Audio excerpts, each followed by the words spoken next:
अब अगर हम ध्यान से देखें तो चुंबक के अगल बगल दो ऐसे बिंदु नजर आएंगे जहां पर चुंबकीय बल रेखाएं हों, चुंबकीय क्षेत्र रेखाएं होंगी। नहीं बताओ कहाँ? एक तो यहाँ पर और एक यहाँ पर। ये दो ऐसे पॉइंट हैं चुंबक के दोनों साइड में।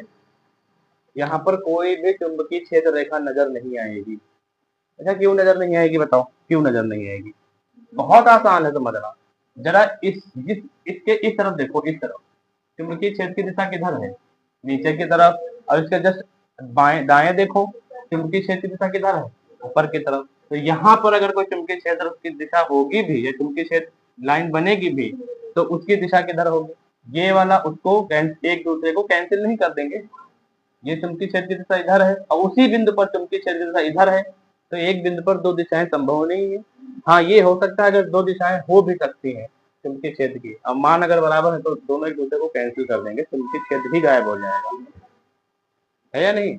इसके इस तरफ चुंबकीय क्षेत्र नीचे की दिशा में है, इस तरफ चुंबकीय क्षेत्र ऊपर दिशा में, इसका मतलब बीच में चुंबकीय क्षेत्र की दिशा ही नहीं है, चुंबकीय क्षेत्र है ही नहीं। दो ऐसे बिंदु जरूर होंगे चुंबक के अगल बगल जहां पर चुंबकीय क्षेत्र का मान 0 होगा, शून्य होगा। और इन बिंदुओं को हम क्या कहेंगे? उदासीन बिंदु। क्या कहेंगे? उदासीन बिंदु कहेंगे। अब बताओ ये बात, क्या ये जानकारी पहले थी तुम लोगों को? नहीं थी ना?